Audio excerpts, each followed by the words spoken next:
Это были крымские татары, которых обвиняли в участии в террористической организации, несмотря на то, что никаких терактов, никаких насильственных действий они, конечно, не делали и не планировали. Это были обычные люди, обычные граждане, совершенно разные люди, которые попали под каток российских репрессий.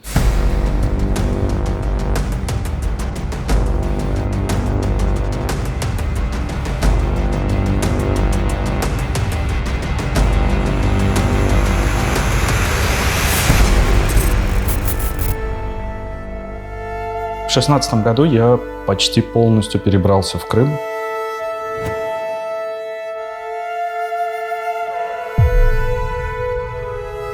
Там было на тот момент всего 12 политзаключенных. Это не считая тех, кого похитили при вторжении, при захвате Крыма, и мы до сих пор не знаем их судьбы. Их было несколько десятков человек. А сейчас политзаключенных только вот по каким-то примерным данным уже подходит к 200 человек. И если я раньше как-то следил за каждой судьбой, я знал каждого человека, каждую семью этого политзаключенного, был почти на всех судах и судебных процессах, которые над ними происходили, то сейчас, конечно, когда такое гигантское количество политзаключенных, следить за ними совершенно невозможно. И нужно же учитывать, что это еще и не только сами люди, которые попали в заключение, это еще и семьи, друзья, это дети, это родители, которые зачастую переживали сами в советское время репрессии и преследования. Это дедушки и бабушки, которые переживали депортацию в юном каком-то маленьком возрасте, и они тоже это все помнят.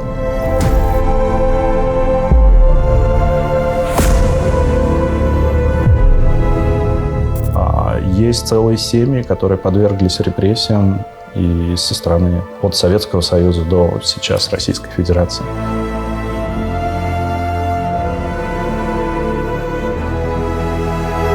И в этот раз, когда крымские татары столкнулись с репрессивным аппаратом, теперь российским, это тоже было мирное сопротивление в традициях народа, который таким образом добивался своих целей. И я начал ездить просто по этим семьям и впервые столкнулся с целым народом, который оказался нелоялен.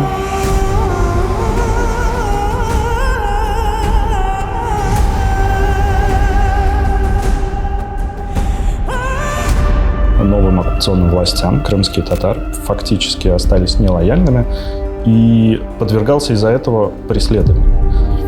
И мне очень важным казалось тогда рассказывать историю каждого из этих людей.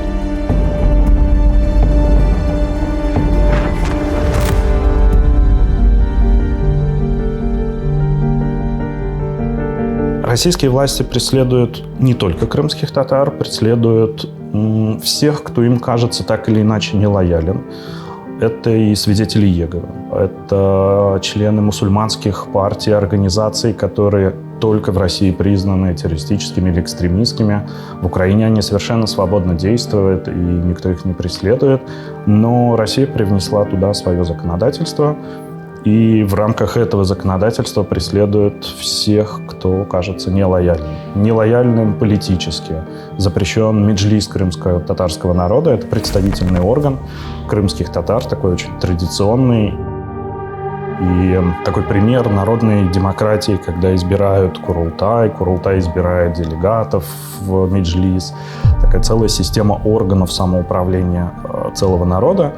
Его запретили просто потому, что он политически не лоялен в основном, хотя некоторые члены меджлиса вошли в структуры оккупационных властей, и в том числе главный муфтий Крыма. Он тоже состоял в меджлисе крымских татар.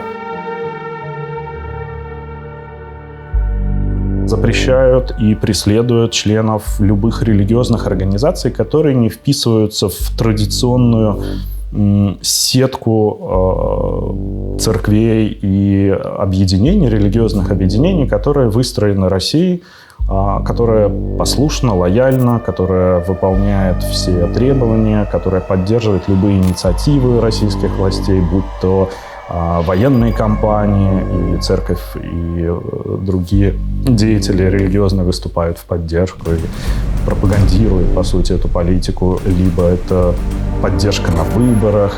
То есть любые политические акции российских властей должны поддерживаться религиозными организациями, либо эти организации будут запрещены, и их члены преследоваться. Вот такая ситуация сложилась в Крыму. Крымских татар преследуют больше просто потому, что это очень компактный, очень небольшой численно, но очень такой, как шарик, плотный народ, в котором каждый знает друг друга, в котором, если, и это я сам наблюдал, если кто-то из крымских татар пошел на сотрудничество с российскими властями, а тем более вошел в структуры российских властей, то ему лучше не появляться на праздниках, на свадьбах, с ним не будут здороваться. Это такая форма народного отчуждения тех, кто выступает против своего народа. Поэтому вот такая нелояльность, моноэтническая нелояльность, которая образовалась в Крыму среди крымских татар, она вызывает преследование российских властей. Поэтому крымских татар просто численно больше среди политзаключенных. Но на самом деле там совершенно разные люди. Там и журналисты, которых преследуют и преследовали за то, что они работают, выполняют свою работу. Там и активисты, там профсоюзные активисты, там и просто украинские активисты, которые там всегда поддерживали и всегда, даже после аннексии, пытались публично отстаивать какие-то свои проукраинские взгляды. Все эти люди подвергаются репрессиям, тем более с началом вторжения этот процесс приобрел просто какие-то глобальные масштабы.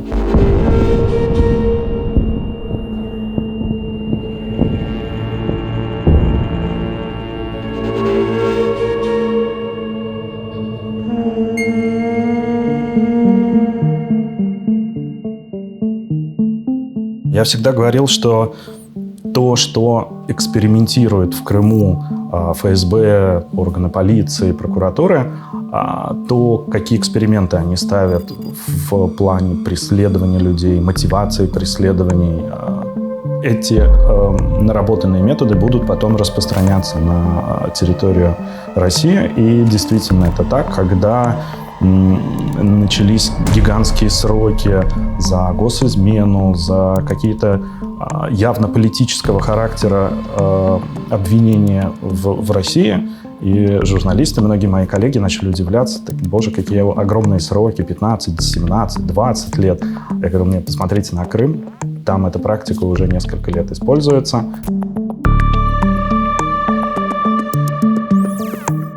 Первые 12 человек, к которым я ехал в 2016 году, политзаключенные, получили по 5-6 лет.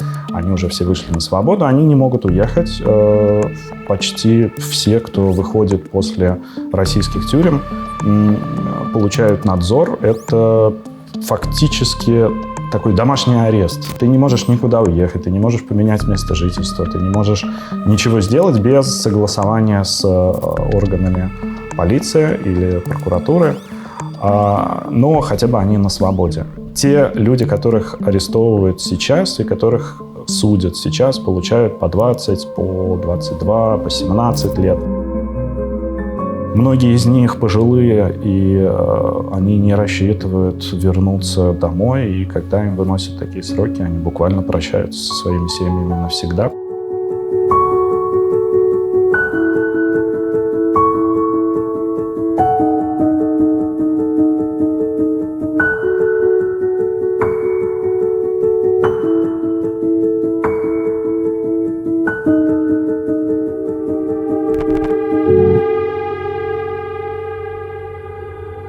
Крымские тюрьмы, российские тюрьмы одни из самых, наверное, жестких по режиму.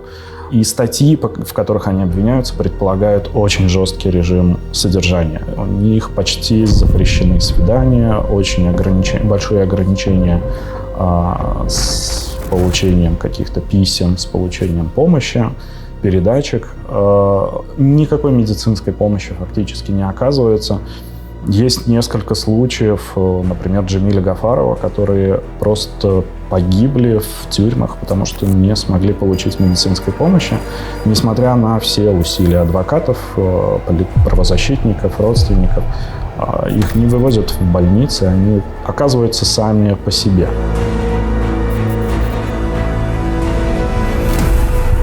Но при этом люди, с которыми мне удается поддерживать контакты с крымских татар, которые оказались в заключении, даже там умудряются организовывать что-то типа правозащитных ликбезов. Они помогают своим сокамерникам составлять жалобы, добиваться каких-то послаблений, добиваться того, чтобы там, им коврик для молитвы или Коран приносили и позволяли иметь в камере. То есть каких-то прав, минимальных прав, которые вообще-то они заслуживают, и это их неотъемлемое право.